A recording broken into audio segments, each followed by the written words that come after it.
Bem, pessoal, vamos lá, né? Vamos aprender de Deus. Vamos ser aqui um tanto quanto breve, para vocês poderem entender as coisas, né? E esse assunto aqui é extremamente polêmico, tá entendendo? É extremamente polêmico, mas de suma importância. E vamos falar aqui sobre a morte, né? E vamos processar ela em seus pormenores, né? Vamos esmiuçar ela em seus pormenores aí. Mas antes disso, né, eu quero deixar alguns versículos aqui, só para você poder, na verdade, assim, vocês poderem raciocinar, tá entendendo?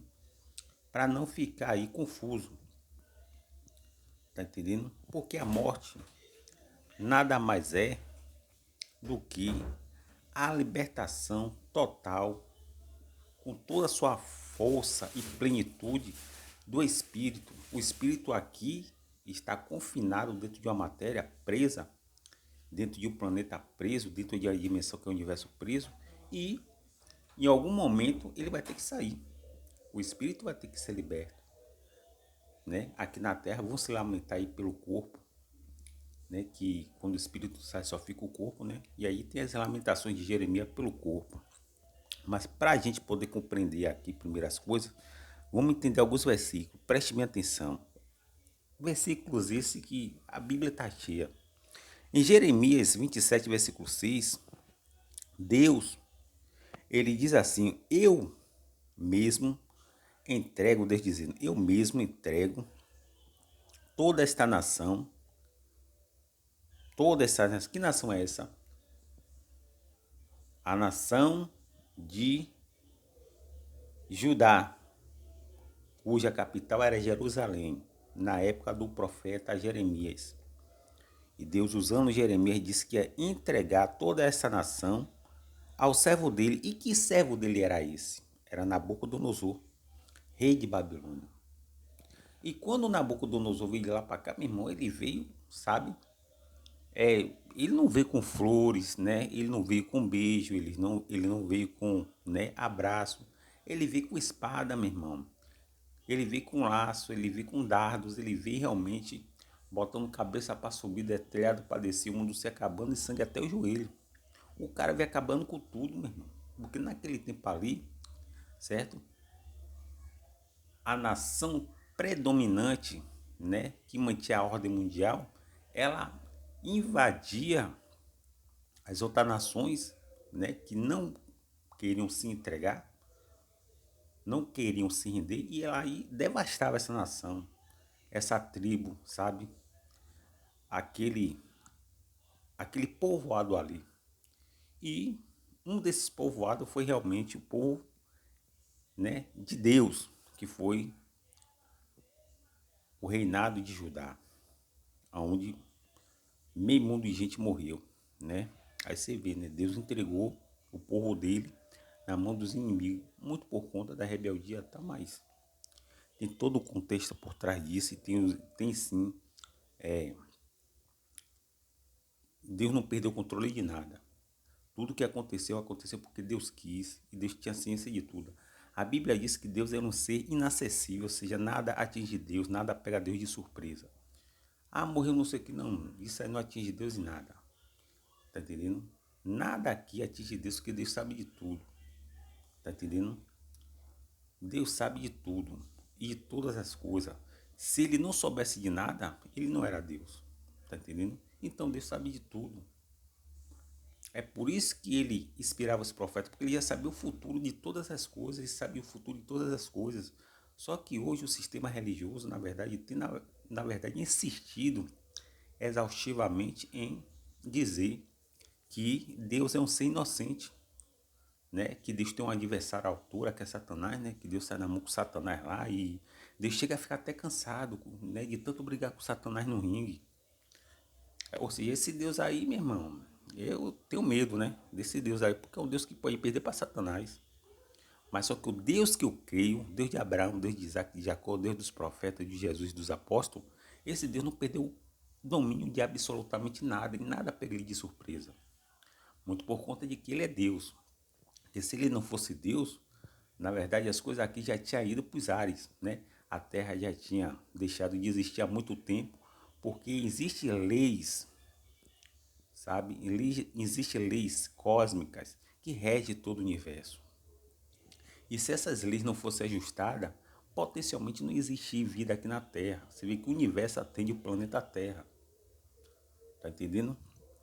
Então, quer dizer que Deus está no domínio, comando todas as coisas. Porque se Deus não tivesse, meu irmão, hoje a Terra nem existiria mais, né? Saía de rota de colisão, né? Saía do seu eixo, né? As coisas tudo mudava de uma hora para outra. O Sol, né? Ia virar uma bagunça, as estrelas iam se chocar uma com a outra, porque não ia ter ordem, ia ter desordem, né? Mesmo com a lei da entropia, que é a primeira lei da termodinâmica, Deus mantém sim todo o domínio, ele conserva todas as coisas, porque ele é Deus. Então não há o que temer. Existe a matéria e a antimatéria.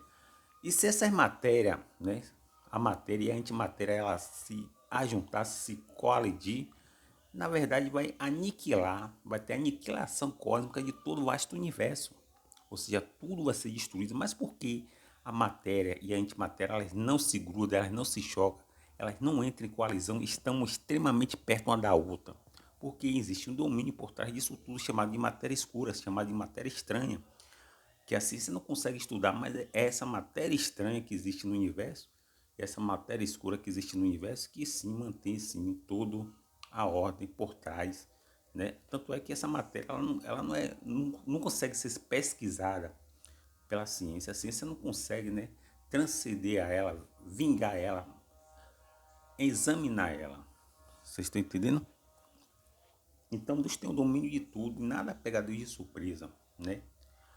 Você tem uma ideia que nada pega Deus de surpresa? É, em Daniel, em Daniel, a Bíblia diz bem assim, ó, que todos os moradores da terra são reputados em nada, segundo a sua vontade. Preste bem atenção.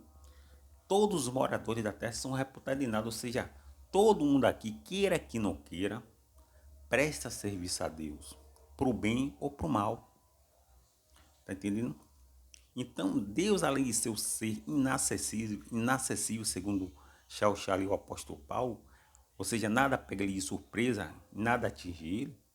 Ah, morreu um bocado de gente aí, morreu um bocado. O lamento de Israel é só entre seres humanos, né? Porque ninguém quer perder seus entes queridos, né? Que perde um pai, que perde uma mãe, uma guerra, alguma coisa assim, né? A pessoa realmente fica muito triste e tal. E aquilo ali pegou aquela pessoa de surpresa. Você vê que a Covid-19 ceifou a vida de milhões de pessoas e muita gente chorou, se lamentou, tá, porque perdeu entes queridos. Mas aquilo ali não pegou Deus de surpresa. Deus já sabia de tudo e sabe de tudo até hoje.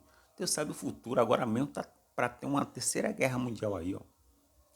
Taiwan tá para ser invadida pela China de Xi Jinping, né? O Japão já está se movimentando, fazendo exercícios militares para não ser surpreendido pela China. Os Estados Unidos, por sua vez, apoia Taiwan, aquela ilha que para a China é uma ilha rebelde. Do outro lado aqui, você vê que a Ucrânia está sendo massacrada por Vladimir Putin, da Rússia.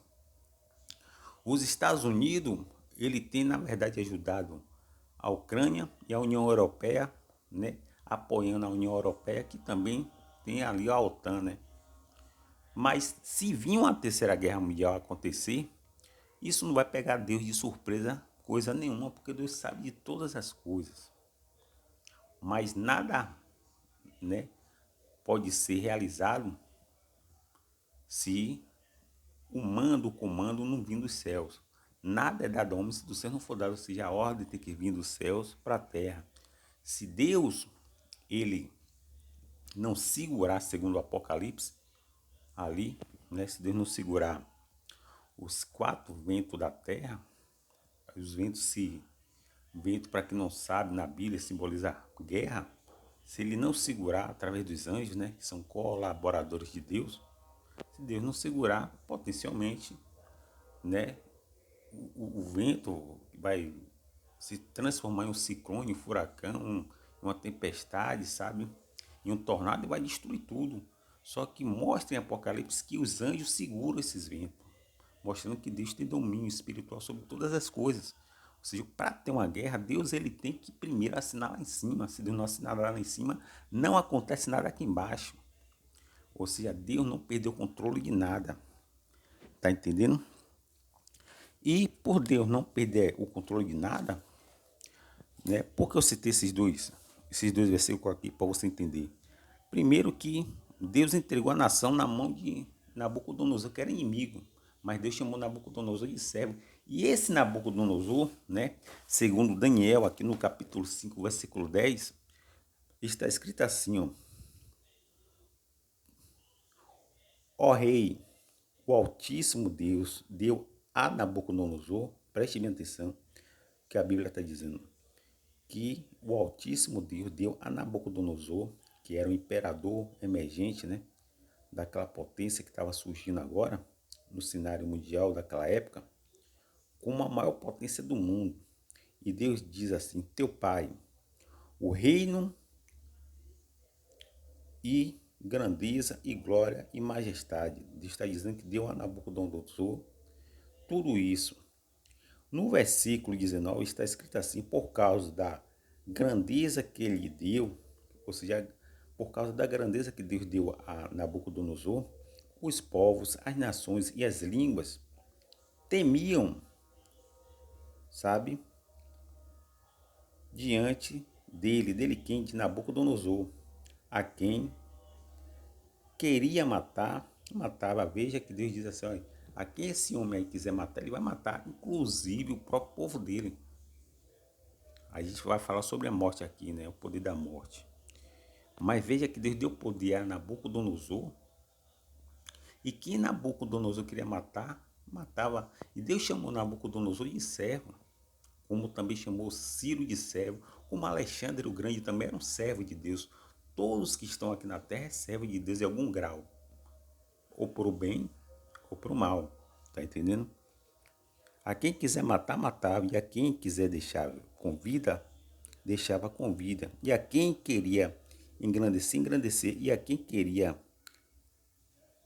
abater, abatia. Esse era o poder que Deus deu a Nabucodonosor. Tá entendendo? Quem ele quisesse matar, matava. Quem ele quisesse libertar, libertava. Quem ele quisesse promover, promovia. Sabe? Quem ele queria abater, abatia. Ou seja, ele tinha muito poder. Só que Nabucodonosor é um símbolo de todos os homens de poder que passou pela face da terra. Aí você vai ver os imperadores, né? Como Ciro, né? Que depois destronou Babilônia, Alexandre o Grande da Macedônia. Tá entendendo? Você vai ver aí o quadro total, né, dos imperadores romanos, né? Calígula, Nero, Diocleciano, Domiciano, Adriano. Você vai ver aí Átila Uno, você vai ver Gengis Khan, você vai ver aí, né, Mao Tse-tung, você vai ver também aí Stalin, Lenin. Você vai ver, meu irmão, todos esses homens de poder, eles tinham o mesmo poder que Nabucodonosor tinha. Eles tinham poder de matar e absorver. Os reis absolutos, inclusive a Igreja Católica fazia isso com excelência, matava muita gente, né? Mas por que eu estou falando que esses personagens matavam muita gente e não pegava Deus de surpresa? Porque, irmão, assim, ó, vamos entrar agora no nosso estudo aqui agora, né? A Bíblia diz que a morte, ela entrou através do pecado ou da rebelião de Eva. Não foi Adão que pecou, quem pecou foi Eva, a mulher.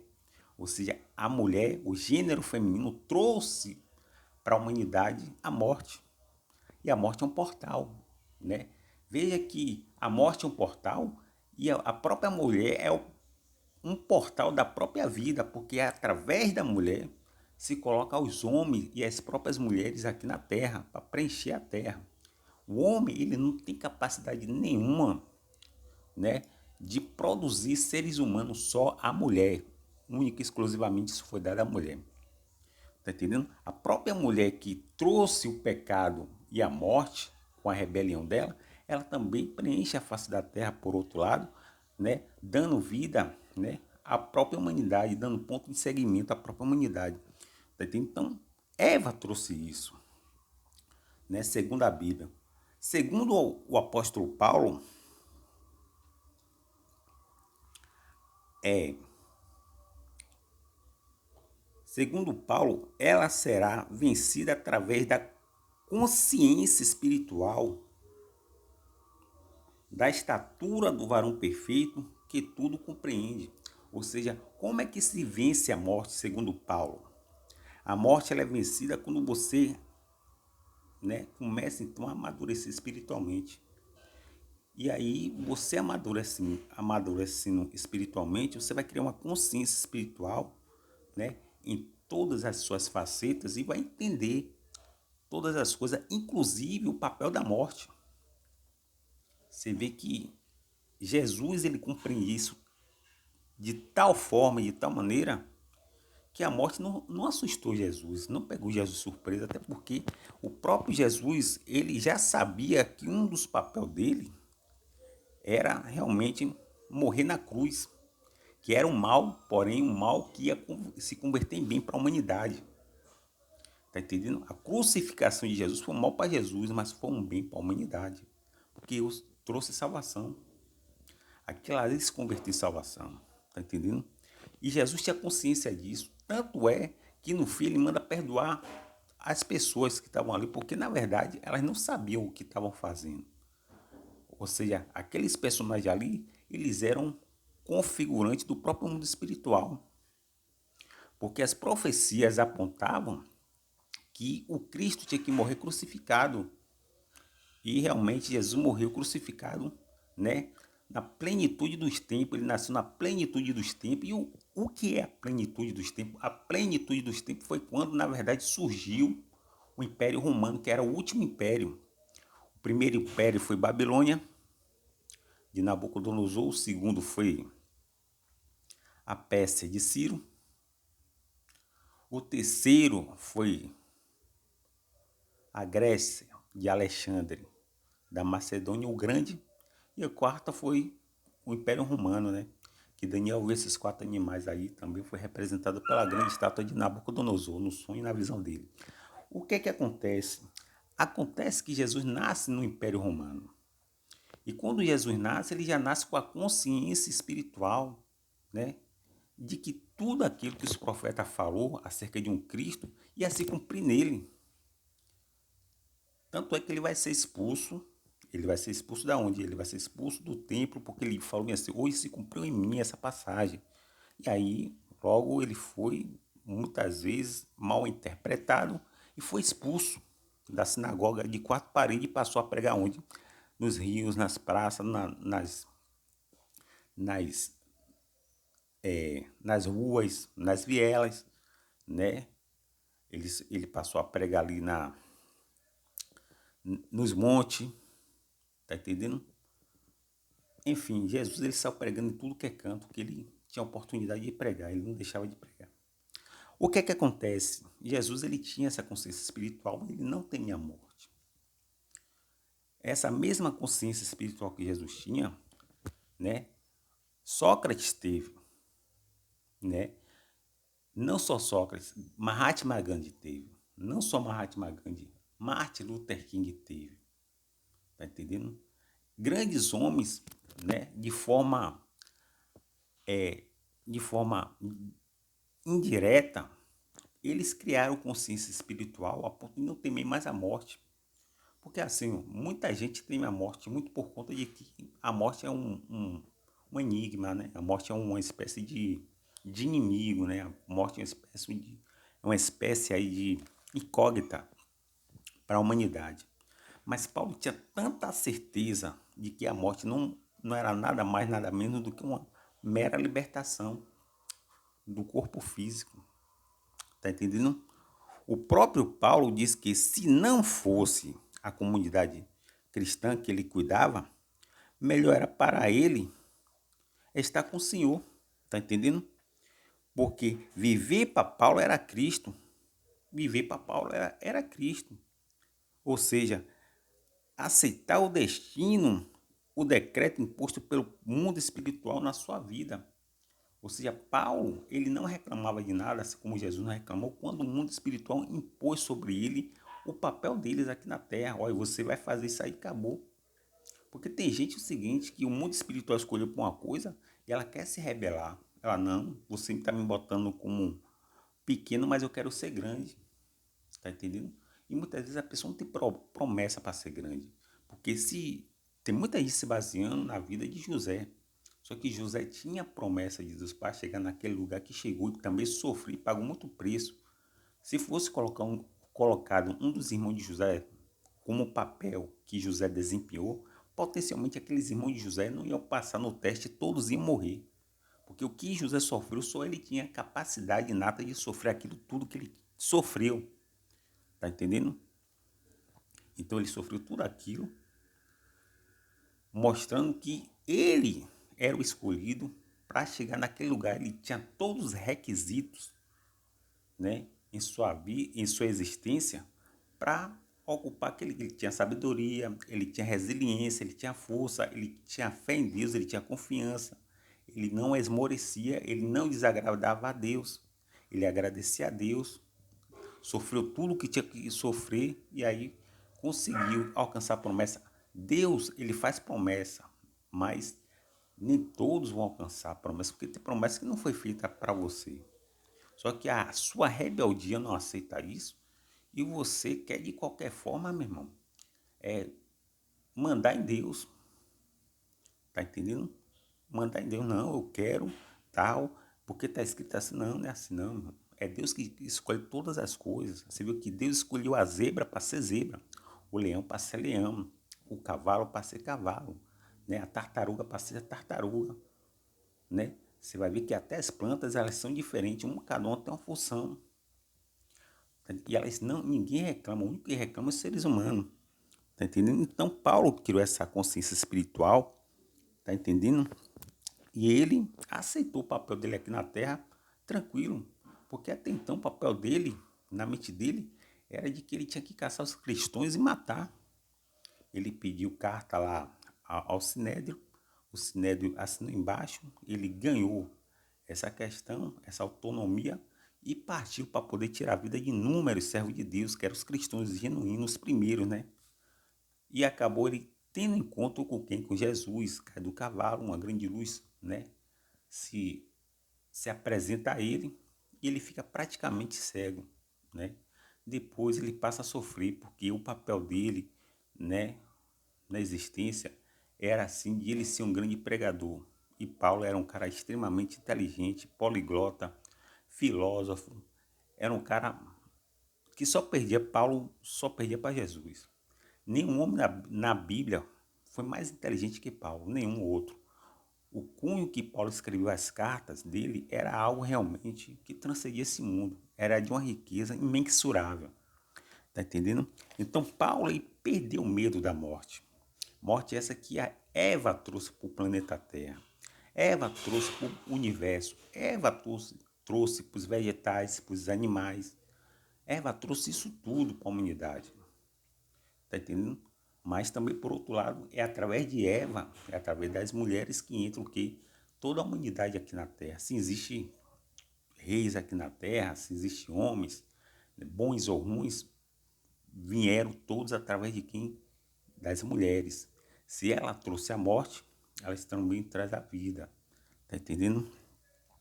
Morrer era lucro para Paulo. A morte para Paulo era uma libertação do espírito, né, que era escravo. O espírito era uma espécie de escravo, um prisioneiro confinado dentro de uma matéria extremamente limitada, onde que o mundo espiritual, né, e os seus desejos sempre se relutavam dentro de si. Ou seja, o espírito, quando a mulher nasce, quando a mulher coloca uma criança na terra, na sua barriga, o espírito ele já é inserido. Quando o espírito é inserido também embutido ali os dons e os talentos para aquela vida ali que vai passar agora a fazer parte do quadro da humanidade. Tá entendendo? E esse espírito ele vai estar preso aonde? Em uma matéria. Que matéria essa? É o seu corpo. Tá entendendo? O seu corpo é matéria. Só que sua matéria tem um momento que ela atinge um ápice incrível, né? Que é a juventude, né? Dali dos seus 15 anos aos seus 30 anos, realmente a matéria ela tá no seu ápice. Mas dos 30 anos em diante ela vai se declinando. A Bíblia diz bem assim, ó, que a Bíblia diz assim, ó, que ao homem é dado viver só 70 anos, depois passar disso é o quê? Dois sofrimentos, e realmente é dois sofrimentos. Tem tanta gente rica querendo viver, se pudesse pagar um mundo espiritual para poder viver mais dias aqui, elas faziam isso, sabe? Mas isso aí não é possível. Então elas têm que aceitar o quê? As dores impostas pelo corpo físico, tá entendendo? Que não adianta o cara querer ter muita riqueza e tá declinando para a velhice, né, sofrendo de sarcopenia, que é a perca de massa, sofrendo de uma série de doenças que a proporção que a pessoa vai envelhecendo, as doenças elas vão tomando seu corpo, diabetes, pressão alta, sabe? Problemas cardiovasculares, né? Problema disso, problema daquilo. É uma guerra simultânea dentro do seu próprio corpo. A proporção que você vai envelhecer, na Bíblia diz que é do sofrimento. Só que é o seguinte, inclusive, o melhor para o homem, né? O melhor para o homem, que é a parte, né? Da libido do homem, é extremamente destruída com o tempo. E o homem ele não consegue, né? O homem de 50, 70, 60, 70 anos tem um vigor de um menino de 15 anos, de 20 anos, de 30 anos. Não tem como. Tá entendendo? Então você vai sofrendo os efeitos, né? Desse planeta Terra aqui, os efeitos aí da gravidade, e você vai sofrendo, você vai vendo que você insiste em querer ficar vivo por alguma espécie de honra, né? Honra essa que talvez você não queira morrer para que os seus inimigos não venham a se gloriar. Pô, fulano tá morrendo, mas só que é o seguinte, veja como o mundo espiritual ele trabalha, tá entendendo? E que a gente não entende o mundo espiritual. Vamos lá. Então nós estamos presos dentro de uma matéria, né, extremamente limitada, certo? E onde ela se encontra cheia de desejos e anseios. E que por sua vez, muitas vezes, traz castigo, né, pra gente quando o homem ele produz alguma espécie de gozo físico, né, a ponto de quebrar leis bíblicas do adultério e da prostituição, ele vai trazer, né, contra ele uma espécie de castigo espiritual. E ele vai ser castigado, né? Algum mal vai acontecer na vida dele, algum derramamento de sangue, porque é o seguinte, quando você produz prostituição na sua matéria através de seus desejos, né, e sua libido, o que é que acontece? O espírito migrador, devorador, destruidor, derramamento de sangue, de confusão, de loucura, de guerra, de briga, esses espíritos vai ficar rodeando você aí, meu irmão, né? E destruindo sua vida. Você vê que esses espíritos rodeou a vida de Davi, e a vida de Davi virou inferno. A vida de Davi virou inferno. Então, viver muito para Davi foi dor. Tá entendendo? Foi dor. Então, era uma honra de querer viver muito, porém viver sufocado pela dor física. Pois o mundo espiritual, para quem não sabe, é um só. E só existe um soberano no mundo espiritual, que é Deus. Sendo assim, Deus, o Todo-Poderoso Soberano, ele atua, ele opera, ele efetua o seu meio operacional neste mundo físico, produzindo uma espécie de quê? Produzindo uma espécie de dualidade, o dualismo, que é um fato, né? O dualismo é um fato. Existe dia, existe noite, existe luz, existe trevas, existe o sol, existe a luz, existe direita, existe esquerda, existe bem, existe mal, existe promessa, existe castigo, existe vida, existe morte. Tudo vem de uma fonte só que é Deus. O mundo espiritual é um só, meu irmão. Mas quando esse mundo espiritual ele vai entrar em sua rota de operação aqui, de efetuação aqui no mundo físico, ele se divide em uma dualidade, em uma dicotomia, em uma ambiguidade, sabe? Em uma polidiretriz, tá entendendo? E aí que você vai ver os espíritos da direita atuando e os espíritos da esquerda atuando, o espírito da esquerda, né, da direita atuando e os espíritos da esquerda atuando. Mas tanto o espírito da esquerda como o espírito da direita, tanto o mundo da esquerda como o mundo da direita, a fonte vem de uma só, que é Deus. Deus governa o mundo espiritual, que é um só, mas quando se trata do planeta Terra, isso se traduz para o planeta Terra, um meio operacional, as coisas aqui mudam. Muda a ponto de que o mundo espiritual, né, se divide em dois. Você vai ver aí que tem um profeta, Micaías, que ele vê o mundo espiritual em dois. Os espíritos da direita e os espíritos da esquerda que operam aqui nesse planeta. Só que o mundo espiritual é um só. Não existe um mundo espiritual ser dois. O mundo espiritual é um só. Sendo assim, né? Sendo assim, tudo vem de uma fonte só, de uma fonte única. O próprio Deus disse-me assim: eu faço o bem e crio o mal. Eu, Deus, faço todas essas coisas. Sendo assim, ao atuar aqui na Terra, Deus inverte as realidades para ocultar dos seres humanos e da humanidade e dos homens seu meio operacional, né, que ele efetua, que ele opera e que só pertence a ele, porque as coisas descobertas competem ao homem, mas as coisas encobertas, sabe, ocultas, pertencem a Deus. Então nem tudo a humanidade sabe. Você vê que a ciência está capingando aí para saber segredos e mais segredos do universo, né? Enviando um telescópio como James Webb, agora que foi enviado, né? Já tinha lá enviado algumas sondas lá, tal, né? O telescópio Hubble. Mas por mais que a ciência progrida, mesmo assim ela está distante de conhecer todas as verdades do universo e do próprio planeta Terra. Tá entendendo? Porque assim, se você não sabe, tudo é átomo. Do micro ao macro, tudo é átomo. O átomo é o bloco construtor de todas as coisas. Todas as coisas que você tocar é átomo. Tudo que existe aí é átomo. Não tem nada que não seja átomo. Até o átomo, ele sofre com essa espécie de dualidade. Porque ele tem os prótons, os prótons são cargas positivas, e os elétrons são feitos de cargas negativas.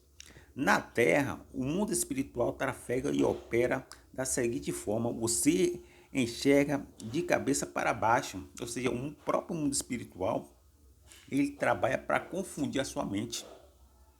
Tá entendendo? O próprio mundo espiritual trabalha para confundir sua própria mente. Ele opera dessa forma, de forma inversa, sabe? Nós seres humanos, a gente não tem a verdade em si. Quando você acha que tem a verdade, as coisas mudam. Você vê que Paulo, ele achando que estava com a verdade, estava matando um bocado de cristão, depois as coisas mudou. E ele entendeu que quem ele estava perseguindo estava com a verdade e quem ele estava do lado, né, e aliado dos fariseus e dos saduceus, que esses aí realmente eles eram, na verdade, pessoas que estavam errados, tá entendendo? E que o certo eram os cristãos.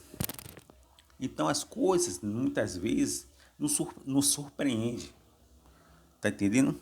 Porque o meio operacional do mundo espiritual que travega através dessa dualidade e forma, ela na verdade confunde nossa mente. Confunde a tal ponto que você enxerga de cabeça para baixo. Você nem sabia disso, mas eu estou te dizendo agora. Todo ser humano enxerga de cabeça para baixo. Quer ver outra coisa também? O céu, ele não é azul. O céu é negro. Sabe? O que você está vendo aí de azul são substâncias, são gases que entram em contato com os raios ultravioleta do sol. Tá entendendo? Mas o céu literalmente é negro. Outra coisa, quem enxerga Não é os seus olhos, é o seu cérebro. Tá entendendo? Não é sua visão. Quem enxerga é seu cérebro. Aí você vai vendo que você fala, pô, eu pensava que, né? Eu pensava que eu enxergava de forma correta, mas não, você enxerga de forma incorreta. Eu pensava que o céu era azul, mas não, o céu é negro. Eu pensava que eu enxergava com os olhos, com a visão, mas quem enxerga literalmente é o quê? O seu cérebro, ok? Nós estamos sempre confinados no passado e nunca vivemos o presente, muito por conta da luz, né? Que chega até os nossos olhos e é processado e nós enxergamos sempre no passado. Quando você olha para o sol, você vê aquela estrela lá brilhando, você não vê o presente do sol, você vê o passado do sol. Porque a luz do sol viaja cerca de 8 minutos até chegar aqui na Terra, porque a luz, ela na verdade é o que nós temos, né? De maior velocidade no universo, é a velocidade da luz. Então, quando você olha para o sol, você vê o passado do céu, você nunca vai ver o presente. E tudo que você enxerga vai entrar para o seu cérebro, vai ser processado, isso leva algum grau de tempo e te coloca no passado. Você sempre está no passado e nunca no presente. Imagine você tentar alcançar o futuro. Seus sentidos são enganados por toda essa espécie de equação invertida. O mundo espiritual, tá entendendo? É um mundo só, tá entendendo? Mas opera com dupla face, com o bem e com o mal. Então, o bem, muitas vezes, para o mundo espiritual é o mal, e o mal, muitas vezes, é o bem. A Terra é um planeta prisão, se você não sabe. O planeta Terra é um planeta prisão. Os vivos aqui existentes estão mortos em vida, ou seja, todos nós aqui estamos mortos. Nós existimos, mas a vida que está dentro de nós para fazer a gente existir chama-se espírito que está confinado dentro de quê? De uma matéria, e o espírito quer sair dessa matéria. Ele dá sinais de que quando você sofre depressão, quando você sofre angústia, o espírito ele quer sair, então o espírito emite sinal, porque o espírito ele quer libertação. Só que a gente aqui, né, como recebemos essa equação invertida que nos confunde, a gente quer ficar aqui na Terra. A gente quer alcançar promessas, a gente quer alcançar isso, quer alcançar aquilo. Tá entendendo? O mundo espiritual opera com essa dualidade, tá entendendo? De identidade. Então, os espíritos da direita são os espíritos que mantêm os prisioneiros aqui cativos, na matéria, na carne, pois cada um tem seu tempo de ser liberto e também tem sua missão. Ou seja, cada pessoa aqui tem o seu tempo para morrer e também tem seu tempo para cumprir sua missão. Ninguém sai daqui sem cumprir sua missão, sabe? E tem missão, aí você vê que Nabucodonosor, Deus deu a missão a ele de quê? De levar cativo o povo dele, e não só isso, de ele matar quem ele quer e dar vida a quem ele quer, libertar quem ele quer, promover quem ele quer, deu poder total a ele. E chamou Nabucodonosor de servo.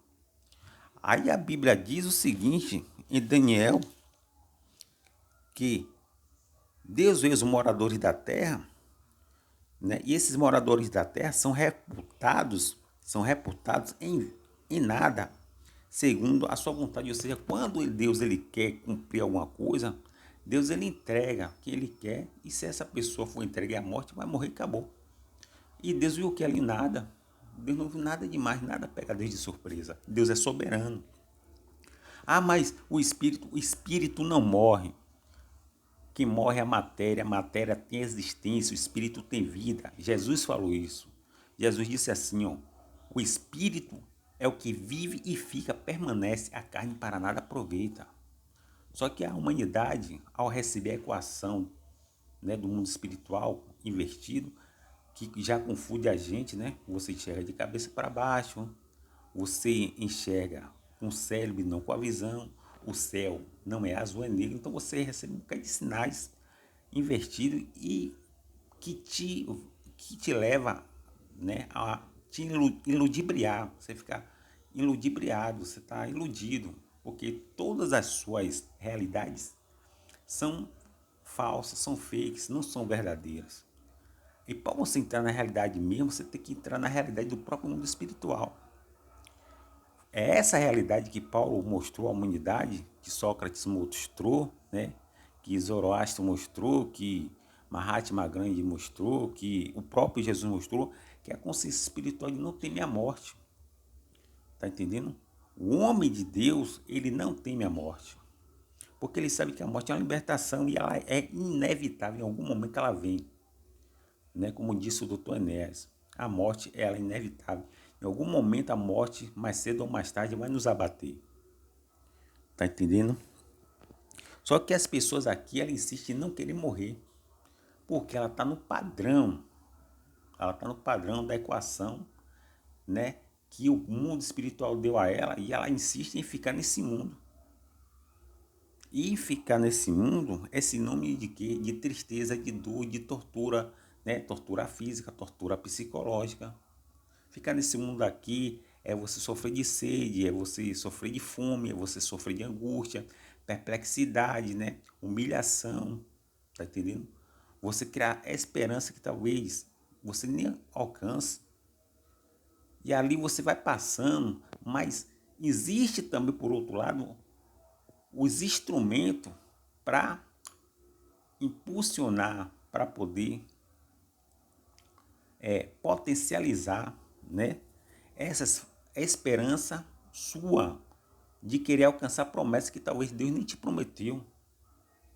Tá entendendo? Porque quando Deus ele promete, ele cumpre. Deus é fiel. Só que é o seguinte, você fica pegando promessa, né, de um bocado de cantador aí de língua e aceitando e achando que você vai ficar milionário, vai ficar rico, e você quer ficar aqui até isso aí se cumprir. Só que é o seguinte, esses instrumentos humanos aí, chamados de pastores religiosos, eles são, para o mundo espiritual, uma forma de manter os cativos aqui, os prisioneiros aqui, confinado na matéria, confinado, né, na carne.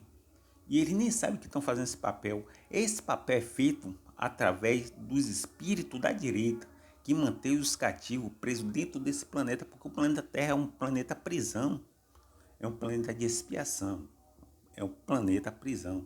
Nós nascemos presos na barriga, viemos presos para esse mundo, e quando você morre preso, sabe? Você vai para dentro de uma sepultura ali, mostrando que a matéria, ela nasce presa e ela vai morrer presa. O espírito não, o espírito é liberto. Quando o espírito é liberto, o espírito fica regozijante mesmo. O espírito fica alegre porque ele saiu da matéria. Só que aqui a equação que é nos dada para a gente não aceitar a morte pelo próprio mundo espiritual. Tá entendendo? Disse-lhe Jesus, ainda não é chegado minha hora. Tá entendendo? Pois há tempo para todas as coisas, para todo propósito debaixo da terra. O, né, o, o filósofo que construiu Eclesiastes, Salomão, falou sobre isso.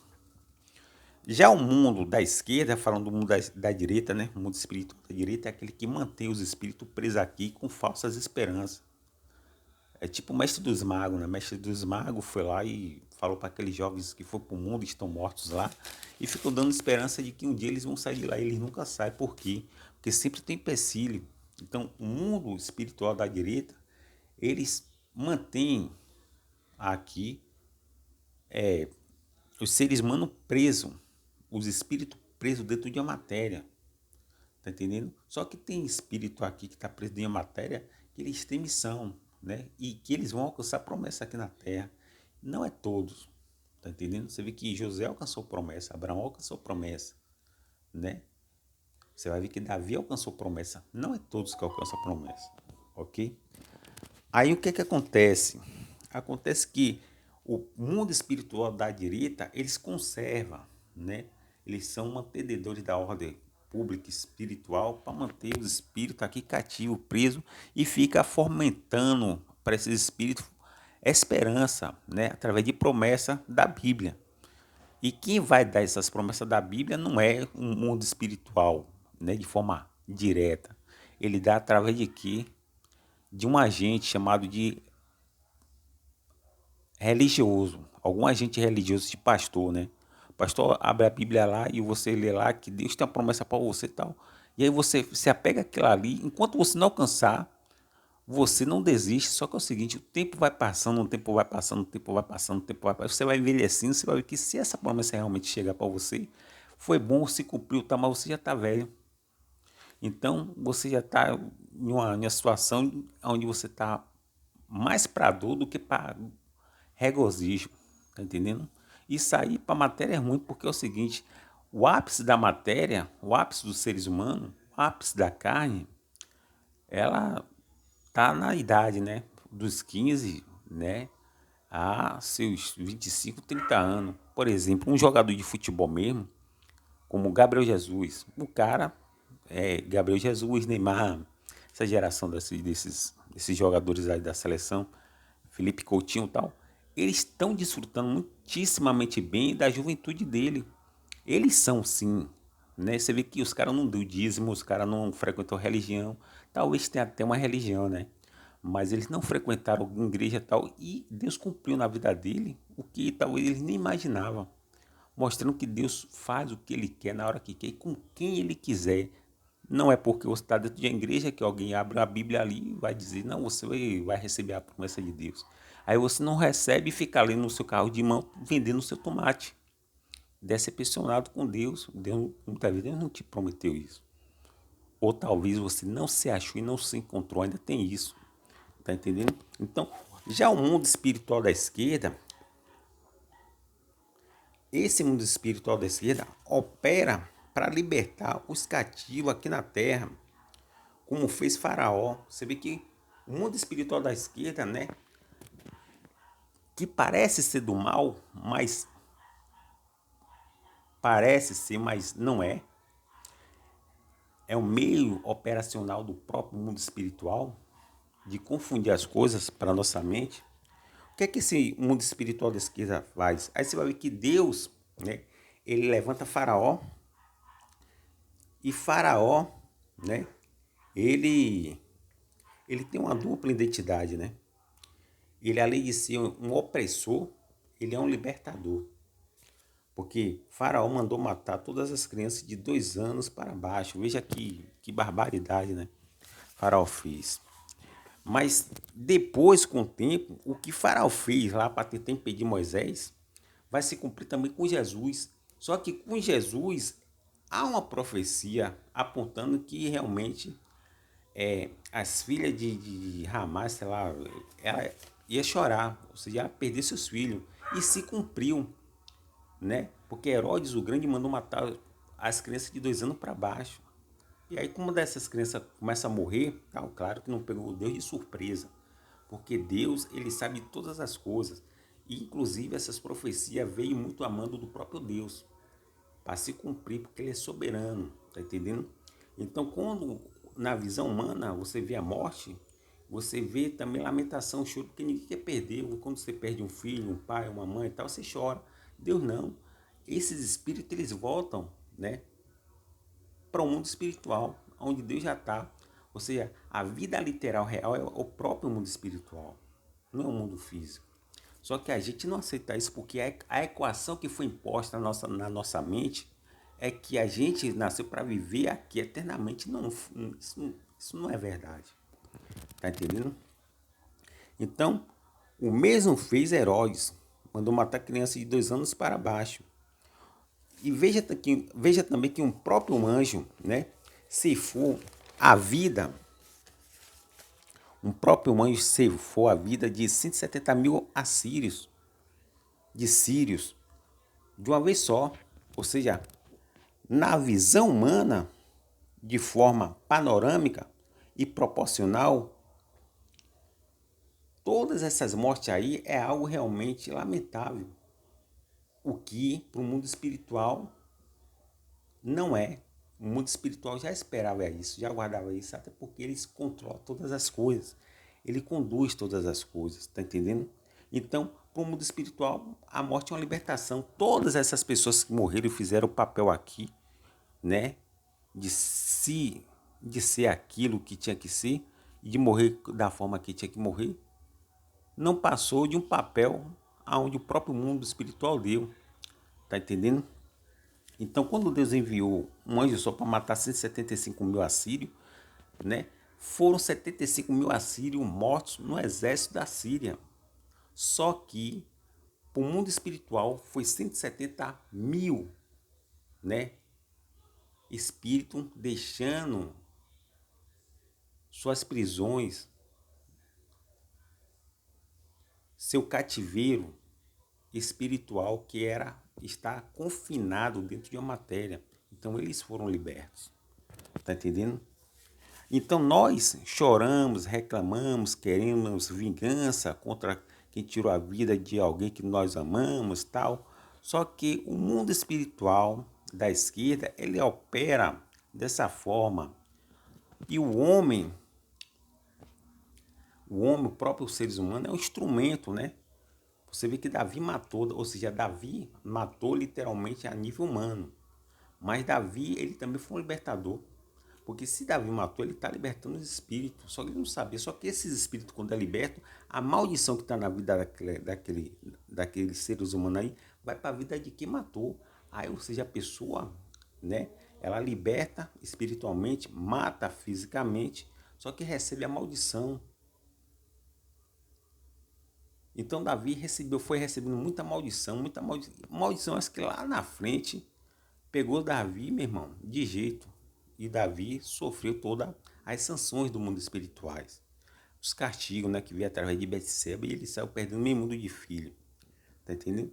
E qual o papel do mundo espiritual da esquerda? É libertar os espíritos. Enquanto o papel dos anjos, dos espíritos da direita, é conservar aqui na terra para poder cumprir os espíritos confinados na matéria, preso, cativo na matéria, cumprir missões, né?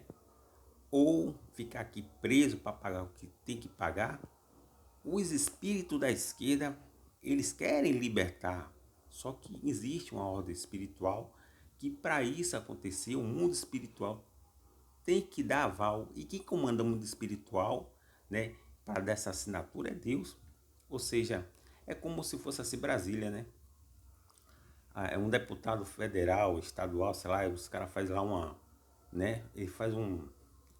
Eles criam uma lei, né, e manda essa lei lá para o Congresso e tal, vai ser analisada pelos senadores e tal, e aí vai ser emitida se não for vetada pelos senadores, né, pelo Congresso, vai ser aí, né, enviada para o presidente. Vai que o presidente também quer engavetar e aí não quer assinar.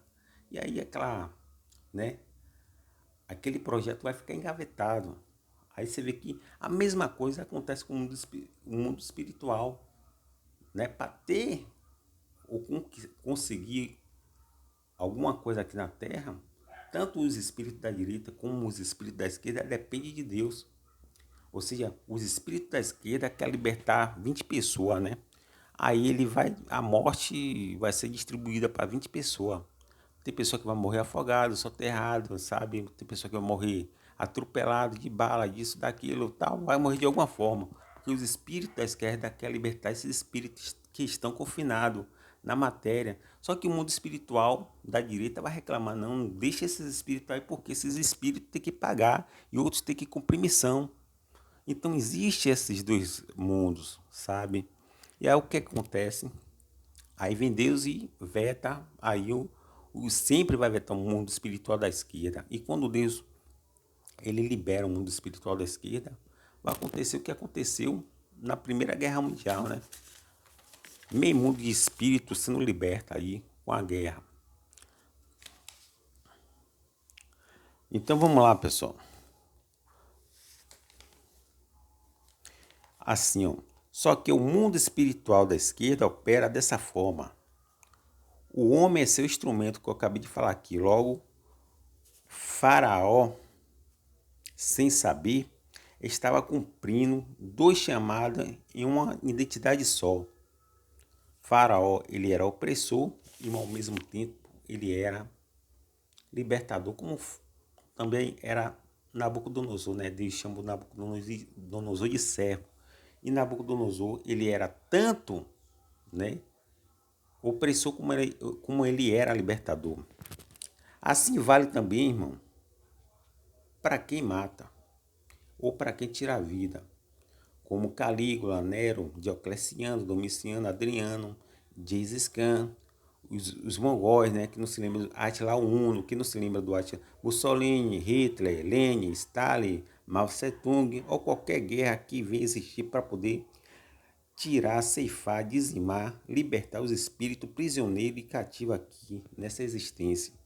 Porque quando o espírito morre, ou quando o espírito morre, não, quando o homem morre, né, o homem ele perde a existência, ele não perde a vida, porque a vida é o espírito.